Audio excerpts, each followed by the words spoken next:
সাত মঞ্জিল। আজকের খুতবায় একটা কঠিন বিষয় নিয়ে আমি অনুভব করি এটি আমার এবং আপনার জন্য একটা গুরুত্বপূর্ণ স্মরণিকা। এটা এমন কিছু যা সহজলভ্য হিসাবে মনে করা হয়। আমি শুরু করছি সূরাতুল হুজরাতের একটি আয়াত দিয়ে, যা আল্লাহ আযজা ওয়া জাল্লা বলছেন এই ঘোষণা দেওয়ার পর যে ইন্নামাল মুমিনুনা ইখওয়া, মুমিনরা একে অপরের ভাই। আমাদের নিজেদের মাঝে শান্তি এবং মীমাংসা প্রতিষ্ঠা করা উচিত। এই ঘোষণাটি দেওয়ার ঠিক পরের নির্দেশনা হলো ইয়া আইয়ুহাল্লাযীনা আমানু লা ইয়াসখার কওমুম মিন কওমিন, হে ঈমানদারগণ, কোন সম্প্রদায় যেন অপর কোন সম্প্রদায়কে বিদ্রূপ না করে, এক জাতি যেন অন্য জাতিকে নিয়ে উপহাস না করে, এক শ্রেণীর লোক যেন অন্য শ্রেণীর লোকজনকে নিয়ে উপহাস না করে। আগের দিনে আরবরা কওম বলতে গোত্র বোঝাতো, তো এখন এক গোত্রের লোকজন নিজেদেরকে শ্রেষ্ঠ মনে করত এবং তারা অন্য গোত্রকে নিয়ে উপহাস করত।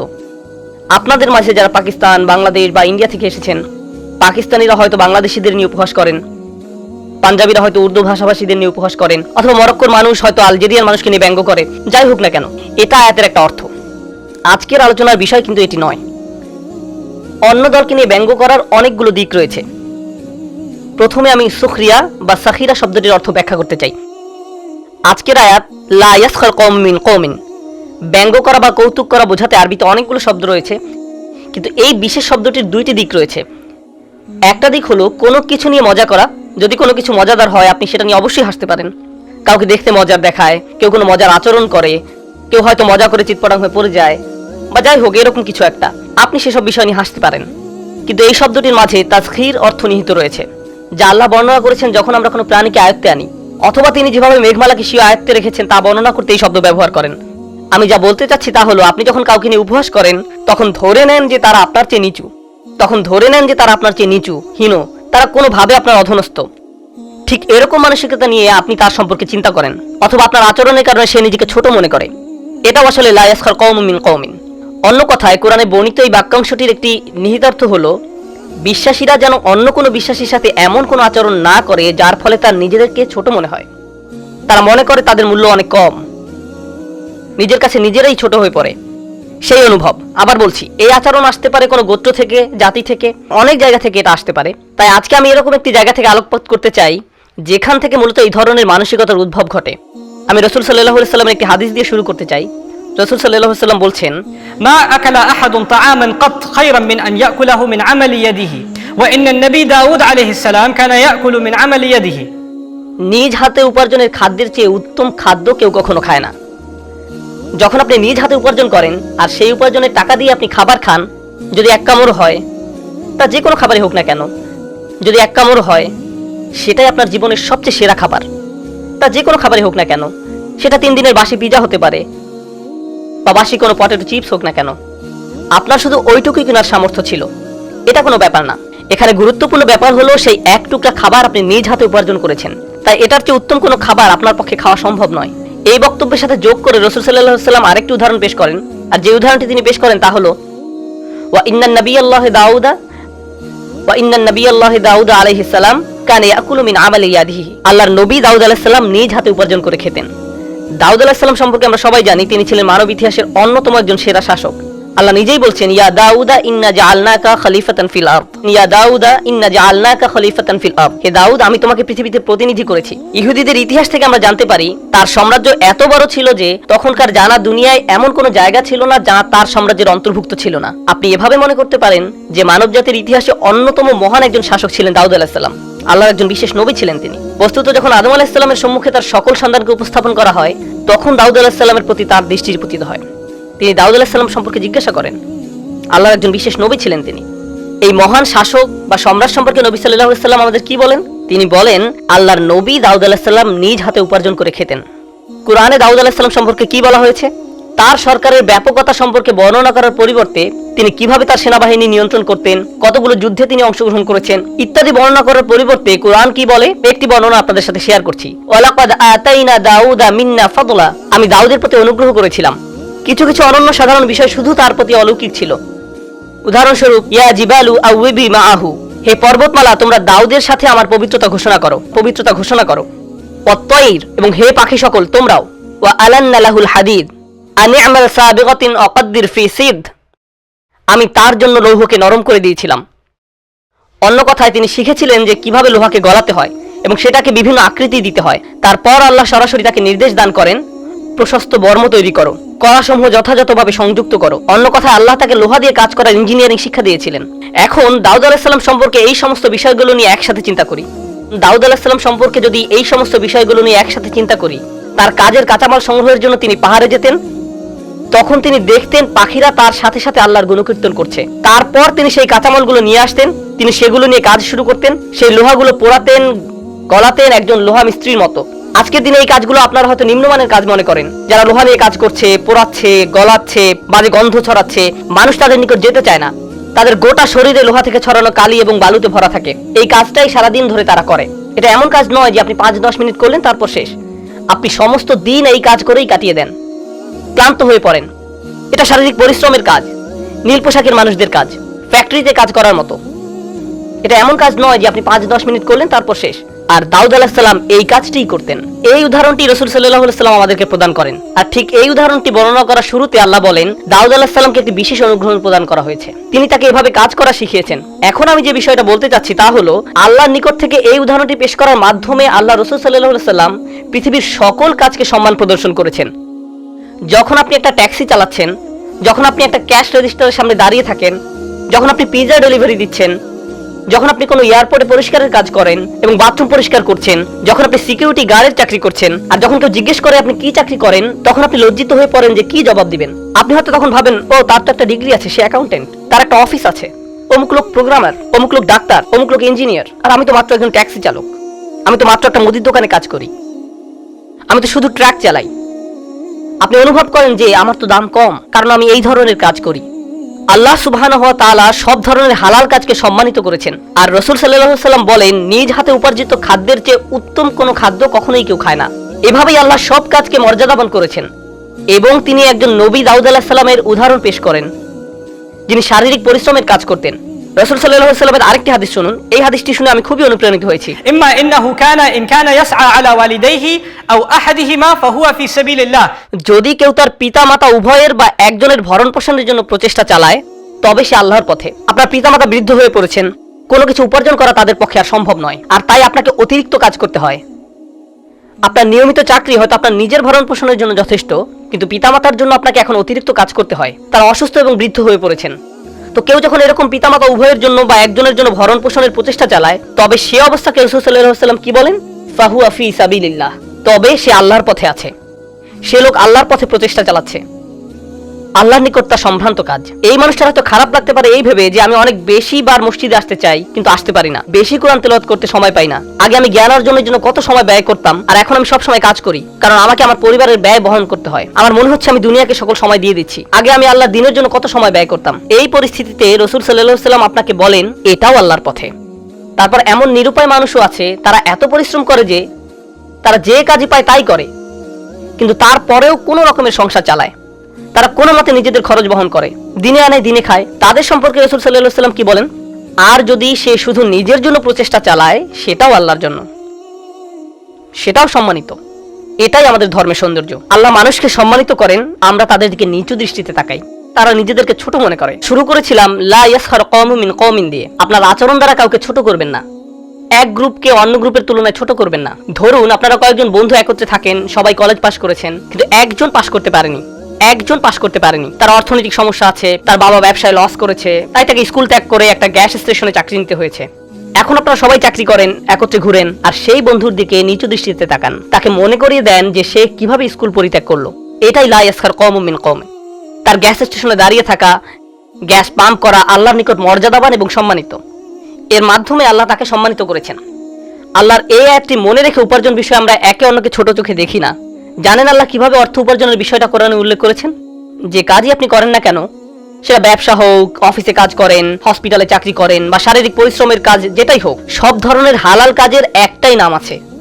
যে কাজই আপনি করেন না কেন, বিশেষত শুক্রবারে জুমার পরে তিনি কি করতে বলেছেন? ফাইযা কুদিয়াতিস সালাত ফান্তাশিরু ফিল আরদ ওয়াবতাগু মিন ফাদলিল্লাহ। নামাজ শেষ হওয়ার পর জমিনে ছড়িয়ে পড়ো, যেখানে যাও সেখানে যাও, এবং আল্লাহর অনুগ্রহ অনুসন্ধান করো। সেই উপার্জন সেটা যে কাজই হোক না কেন, আল্লাহ সেটাকে আপনার প্রতি আল্লাহর অনুগ্রহ হিসাবে উল্লেখ করছেন। সেটা আপনার উপর আল্লাহর অনুগ্রহ। আর যখন আল্লাহ কারো প্রতি অনুগ্রহ করেন, তাকে আল্লাহ সম্মানিত করেছেন। কারো উপর আল্লাহর অনুগ্রহ থাকলে সেখানে অসম্মানের কোনো বিষয় নেই। এই দুইটা একত্রিত হওয়া সম্ভব নয়। চলুন এই ধারণাটি বাড়ির পাশে নিয়ে আসি। এই ধারণা যে অন্যের চেয়ে আপনি ভালো চাকরি করেন, প্রসঙ্গত এই আচরণ আমরা শুধু অপরিচিত মানুষদের সাথেই করি না, আমরা পরিবারের সদস্যদের সাথেও একই আচরণ করি। কোনো যুবক হয়তো বলে আমি ডাক্তার হতে চাই না, আমি ফার্মাসিস্ট হতে চাই। তখন পরিবার তাকে বলে তুমি একটা ব্যর্থ ছেলে, তুমি কিছু একটা হতে পারতে, আর তুমি কি এখন ফার্মাসিস্ট হতে চাও?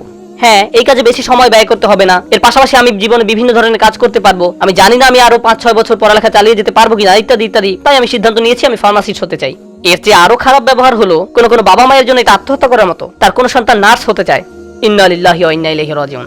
এই জন্যই তুমি বায়োলজিতে পড়েছো, নার্স হতে? এর চেয়েও খারাপ ব্যাপার হলো কোনো যুবক যদি ইতিহাস পড়ার ইচ্ছা ব্যক্ত করে, বাবা তখন বিস্মিত হয়ে জিজ্ঞেস করে ইতিহাস পড়ে তুমি কি চাকরি করবে? ওয়েল, আমি ইতিহাস ভালোবাসি আর আমি মনে করি এটা শিক্ষা করা গুরুত্বপূর্ণ, আর ভাবছি পাশ করার পর আমি শিক্ষকতা করব। তুমি শিক্ষক হতে চাও? আসল একটা চাকরি করো। শিক্ষক যারা কিছু করতে পারে না তারাই শিক্ষকতা করে। অন্তত পারলে ল স্কুলে ভর্তি হও। কেন তুমি সত্যিকারের চাকরি করতে চাও না? আমরা আমাদের পরিবারের ভিতরেই কিছু কিছু কাজকে, কিছু কিছু পেশাকে নিচু মনে করি, কিছু কিছু পেশাকে নিচু মনে করি। আরো খারাপ মনে করা হয় যদি কোনো তরুণ তরুণী সাইকোলজি পড়তে চায় বা কাউন্সিলিং করতে চায়, কারণ তারা অনুভব করে যে মুসলিম কমিউনিটির প্রচুর কাউন্সিলর দরকার, আমাদের মেয়েদের কাউন্সিলর দরকার, আমাদের পিতামাতাদের কাউন্সিলর দরকার, আমাদের কিশোর কিশোরীদের কাউন্সিলর দরকার। কিন্তু আমাদের এমন প্রফেশনাল কেউ নেই যার কাছ থেকে আমরা উপদেশ নিতে পারি। আমাদেরকে অমুসলিম কাউন্সিলরদের কাছে যেতে হয়, কারণ এই পেশায় আমাদের যথেষ্ট প্রফেশনাল নেই। তাই কেউ যদি কাউন্সিলিং পেশায় যেতে চায়, তখন সবাই তাকে নিয়ে মজা করে যে সাইকোলজি নিয়ে পড়তে চাও, কারণ তারা বলে তুমি এটা পড়ে কি করবে, তুমি এটা পড়ে কিভাবে ক্যারিয়ার করবে।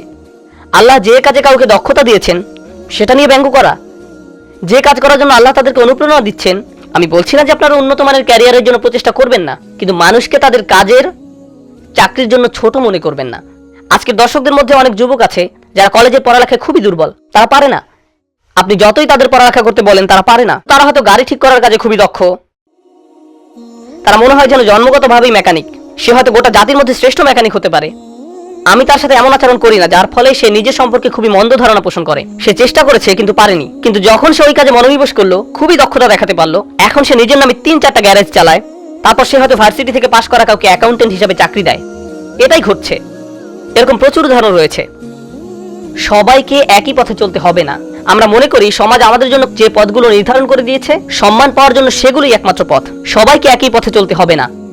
আপনি যদি ভার্সিটি থেকে একটা ডিগ্রি অর্জন করতে পারেন তবেই আপনি সম্মান পাবেন, যদি আপনার কোনো অফিসে চাকরি থাকে তবেই আপনি সম্মান পাবেন, যদি অমুক অমুক কাজ করেন। কিন্তু যদি আপনি কৃষক হন তবে আপনার কোনো সম্মান নেই, যদি আপনি ট্যাক্সি ড্রাইভার হন তবে আপনার কোনো সম্মান নেই, যদি আপনি মেকানিক হন আপনার কোনো সম্মান নেই। কে এটা ঠিক করেছে? আল্লাহ এবং তার রসুল কে ইমান ঠিক করে দিয়েছেন। আমরা যে ভেদাভেদ ভুলে নামাজে এক কাতারে দাঁড়াই তার কারণ আছে। কাতারে দাঁড়ানোর আগে আমরা চেক করি না যে আপনি কি চাকরি করেন, আমরা চেক করি না যে আপনি কত আয় করেন। ইন্না আক্রামাকুম ইনদাল্লাহি আতকাকুম, নিশ্চয়ই আল্লাহর কাছে সেই সবচেয়ে মর্যাদাবান যে সবচেয়ে বেশি পরহেজগার, যে সবচেয়ে বেশি পরহেজগার। এই চমকপ্রদ আয়াত দিয়ে আমি শেষ করব, কিন্তু তার পূর্বে আবার দাউদ আলাইহিস সালাম সম্পর্কে কথা বলতে চাই, কারণ ওই আয়াতের সমাপ্তিটা অসম্ভব সুন্দর। এটা করার আগে সূরাতুল কাসাস থেকে একটা আয়াত আলোচনা করতে চাই।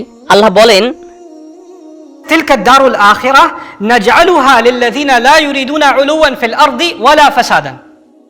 সেই আখিরাতের ঘর মানে জান্নাত আমি তোমাদের জন্য নির্ধারিত করি। আল্লাহ বলেন যারা জমিনে ঔদ্ধত্য দেখাতে চায় না, তারা এই দুনিয়ার অন্যদের কাছে বরত্ব দেখাতে চায় না, তাদের আচরণের কারণে অন্যরা নিজেদেরকে ছোট মনে করে না। তাদের জীবন এমন নয়। তাদের আচরণের কারণে অন্যরা নিজেদেরকে ছোট মনে করে না। তাদের জীবন এমন নয়। লা ইউরিদুনা উলুওয়ান ফিল আরদ। প্রসঙ্গত যখন আপনি এমন একটা সমাজ তৈরি করেন যেখানে কিছু মানুষ নিজেদের ছোট মনে করে, আবার কিছু মানুষ নিজেদেরকে অন্যদের তুলনায় বড় মনে করে, আর এভাবে সমাজ চলতে থাকে, তখন কি হয় জানেন? সমাজের সবাই উচ্চ শ্রেণীর মানুষদের মতো হওয়ার জন্য জীবনপণ চেষ্টা চালায়। সমাজে এমন মানুষ আছে যারা গরিব, তেমন টাকা পয়সা আয় করতে পারে না, কোনো রকম ঘরে বসবাস করে, তারাও বড় বড় ম্যানশনে বসবাস করার স্বপ্ন দেখে, বিলাসবহুল গাড়ি চালানোর স্বপ্ন দেখে। এটাই ফাসাদ। এই শ্রেণী বৈষম্যমূলক সমাজ যেখানে এক শ্রেণী অন্য শ্রেণীর মর্যাদার জন্য প্রতিনিয়ত টেক্কা দিয়ে যায়, এটাই ফাসাদ। কারুনের ক্ষেত্রে ঠিক এটাই ঘটেছিল। এজন্যই কারুনের ঘটনা বর্ণনা করার পরপরই এই আয়াত উল্লেখ করা হয়েছে। কারুনের ছিল বিশাল সম্পত্তি, আর তার চারপাশে বনী ইসরায়েলের সবাই ছিল দরিদ্র।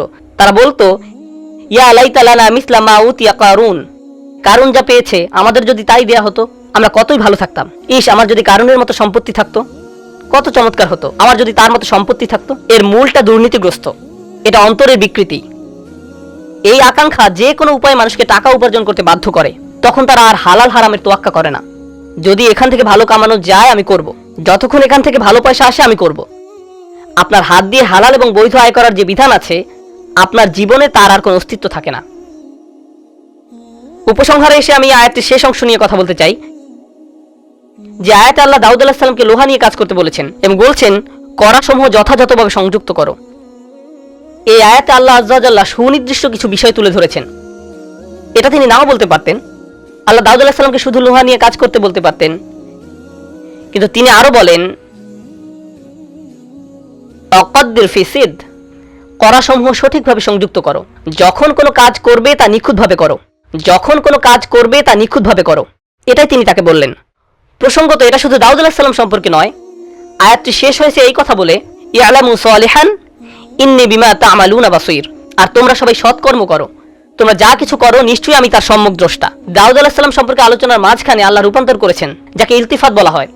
তিনি ইলতিফাত করে সরাসরি আমাকে এবং আপনাকে উদ্দেশ্য করে বলছেন, আমি তোমাদেরকে শুধু দাউদ আলাইহিস সালামের গল্প বলছি না, বরং তোমরাও তোমাদের কাজ ভালোভাবে করো, তোমরাও তোমাদের কাজ ভালোভাবে সম্পাদন করো। এটা কোনো ব্যাপার নয় যে আপনি যদি ক্ষমতাশালী কোনো এক্সিকিউটিভ হন বা একজন দারোয়ান হন অথবা কোনো কেরানি হয়ে থাকেন, আপনি যেই কাজই করেন না কেন সেই কাজে আপনার উত্তম কৃতিত্ব প্রদর্শন করা উচিত।